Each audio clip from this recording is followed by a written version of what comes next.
Hey there mga my love Sagittarius! Thank you so much for always staying here with me in this channel, babe. So before we start ng content pala natin, alamin natin, ano ba yung mga major turn-ons ninyo according to those energies surrounding you, guys. So, kumbaga yung mga compliments na nagsa-stand out for them about you, tungkol sa'yo. So, this could be your family, friends, your loved ones, your special person, your secret admirer, if meron, and your husband, wife, boyfriend, girlfriend, or co-workers, kapitbahay, and even your bashers, no? So, let's see kung ano yung mga compliments nito, no? So, just take only what resonates here, Saji, and hi pala sa mga new subscribers. Ako po si Yan. Welcome. At sa mga returning subscribers, thank you so much for the warm love at support na binibigay niyo sa akin. So, kung hindi niyo pa knows mga babes, meron pa po tayong other channel. Ang link is nasa ating description box. So let's go ahead and check these compliments, no? Or mga major turn-ons nyo raw. Sagittarius. So Spirit and Angel Guides, Archangel Michael, thank you so much for being present here in this reading. This is for my lovely Sagittarian people. Can you please show me ano ba yung mga major turn-ons nila according to this energy surrounding them? This could be anyone, babe. This is for Sagittarius. Sagittarius, please. Major compliments or major turn-ons daw po ni Sagittarius. Let's see. Just gathering up the right energies here for you guys before we start reading. Just bear with me. Okay, so let's go ahead and check these messages here. Ilatag na muna natin lahat ng mga energies sa ating table before we start reading. Okay, so we do have here the Seven of Swords energy, Ace of Wands, Justice, the Queen of Pentacles, the World card energy, Queen of Cups, Four of Wands energy, Knight of Swords. Okay, let's put it here. Two of Pentacles, Page of Swords. Okay. There you go. So, yan, meron dito nakakapansin mga babes, no, na ikaw ito na hindi sa'yo okay yung trabaho lang.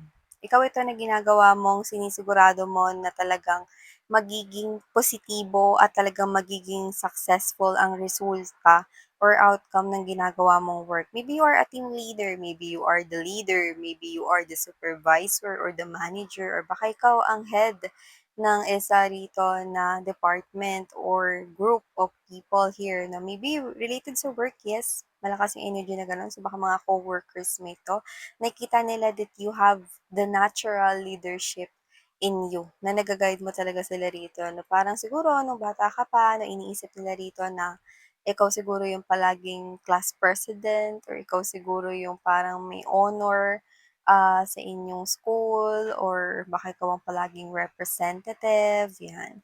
So your colleagues or your coworkers right here, no, is seeing you as someone who is smart, intelligent, at kaya mong dalhin yung buong grupo, no, at kaya mo ritong magsagawa, no, ng successful operation, no, especially when it is related to coins, money, pentacles, no. Maaasahan ka daw. Yan. Nakikita ka nila as maaasahan dito, no.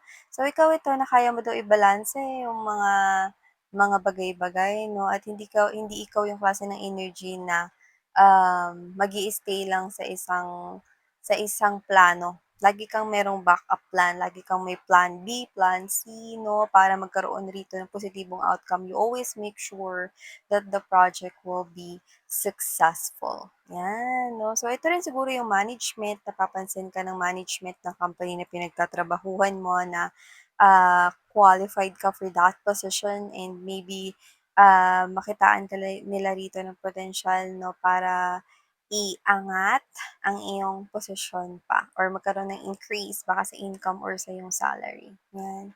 So, nakita ka rin dito that if you are not working in a company but you have your own business, I do see na nakikita ng mga customers or ng mga buyers mo rito na talagang mas pinagbubutihan mo ang iyo ritong business 'no, so ini-improve mo pa yon. Kumbaga siguro nagdadagdag ka ng mga items on the list na alam mong, magugustuhan rin ng mga consumers mo 'no, or baka nagdadagdag ka rito ng mga freebies, mga ganyan 'no. So, you always make sure na laging may bagong nakahain 'no, sa iyong negosyo 'no, and your people like that 'no, yung mga staffs mo siguro ito or yung iba siguro yung mga suki mo 'no, kung ito man ay business, 'yan. Lagi ka daw nag-i-improve so, natutuwa sila sa gano'ng klase ng iyong energy. So, aside from that, may nakakakita rin sa'yo rito mga babes 'no, pagdating rito sa pag-e-express ng emotions and feelings mo na medyo ano ka lang, cautious ka 'no, parang ikaw 'to na nakikiramdam ka muna bago ka magsabi ng feelings and emotions mo. Sa love, oo, gano'n din, na parang siguro sinisigurado mo muna na gusto ka rin ng person bago ka mag-confess ng emotions and feelings. Although, other people find that na parang, bakit naman, compliment ba 'yun or whatever 'no, pero nakikita nila 'yun as somewhat here compliment kasi you are not rushing into diving into a connection right away. Not because you are afraid to get hurt, but because these people here admire you na parang sinisigurado mo muna kung tama yung hinala mo na gusto ka rin ng person na gusto mo, 'yan. Or parang ikaw 'to na gusto mo lang ingatan yung connection ninyo kaya hindi ka rito nagpaparating na parang nagmamadali ka. So baka ito yung person na nililigawan mo or baka ito yung mga friends mo na nakakaalam dito sa love life mo. Pero hindi lang 'to all about love life.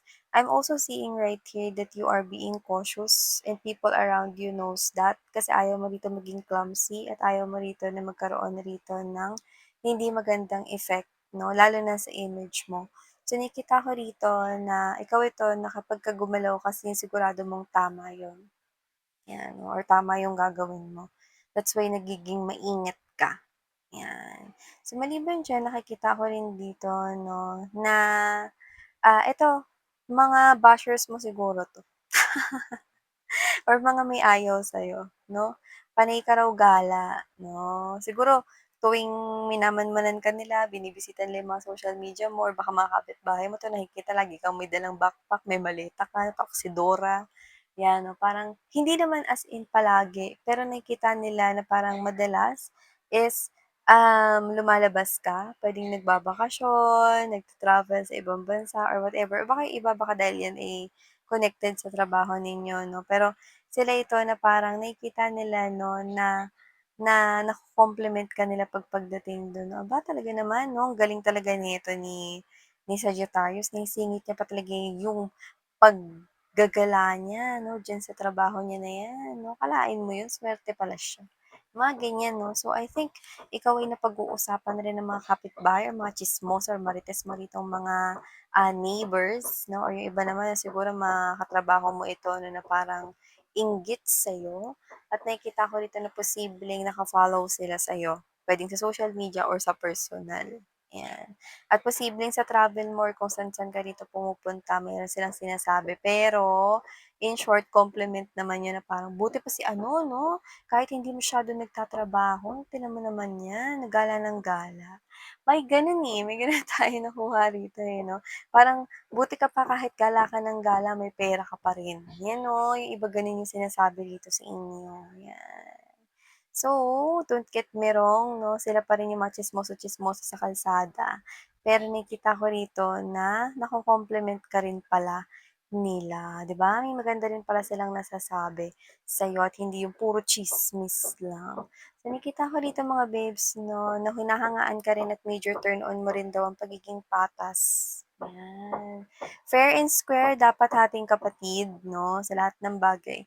Kung may kailangan dito 'no, na gawan ng desisyon, sinisigurado mong ito ay balanse, okay? Sinisigurado mo na nakita mo yung pros at cons, advantages at disadvantages 'no, bago ka magdesisyon. So, nakikita ko rito na hindi ka bias at wala ka ritong kinakampihan.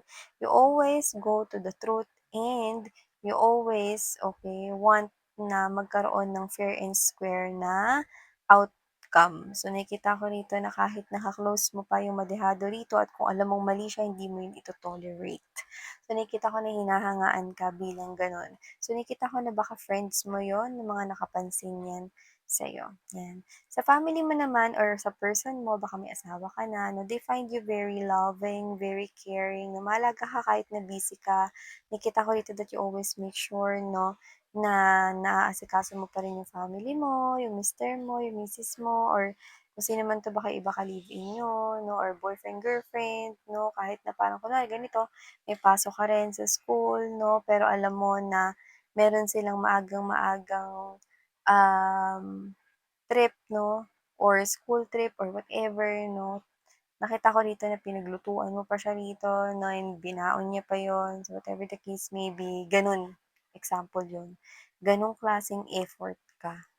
Kahit na parang mapuyat ka, konti na lang yung tulog mo 'no, nakita ko rito na ginagawa mo pa rin kung ano yung gusto mo ritong gawin, lalo na kung pag-aalaga at, oras para sa iyong mga taong minamahal, 'yan oh. Hindi ka rito yung klase ng energy na nagrereklamo na, "Ano naman 'yan, aga-aga, eh." So, nakita ko rito na may pagkusa ka, 'yun yung sinasabi nila rito. So, na-appreciate nila 'yun sa'yo, Saji, 'yan 'no, kasi kitang-kita rito yung puso mo, mm. Hindi na nila kailangang buksan ang iyong anatomy para makita nila rito 'no, na ikaw ay very loving, very caring individual. Kaya nga love na love ka nila 'no, at yung family mo love na love ka rin dito 'no. Actually, there is someone here who is really proud of you, could be your mom, 'yan. So, nagpa-pop out yun dito. I think your mom is really proud of you. Yun yung pinaka si-signal sa aking mind right now, yan. Your mom or your dad, okay, could be anyone. So, nakita ko rin dito mga babes 'no, na ito, sa tingin ko hindi ka mahilig mag-party, hindi ka mahilig pumunta sa mga kasiyahan, pero 'pag mga loved ones mo yung mga magbi-birthday, may okasyon, lagi kang present 'no. Pero hindi ka yung as in ng as in sobrang tagal or ng matagal 'no. Nakita ko dito na parang pagka hindi related, I mean 'no, dun sa mga kamag-anak mo or sa pamilya mo, yung hindi nila birthday ganyan 'no, kunyari birthday ng mga friends ninyo, 'yan, or hindi gano'n ka-close, nakita ko dito na hindi kayo nagtatagal sa party. 'Yan. Pero pagka mag-anak ninyo or close friends or family 'no, na okasyon, birthday nila 'no, or may binyag dito, 'yan, nakita ko na lagi kayo ditong present 'no. You don't mind kahit na mag-spend ka pa ng ilang hours with them, 'yan. So, I think these are your friends na napapansin nila at saka yung families mo na rin 'no. At saka pagdating rito sa mga mahal mo sa buhay, nakita ko rito na hindi mo sila nine-neglect. Oras mo, effort mo, binibigay mo talaga. 'Yan.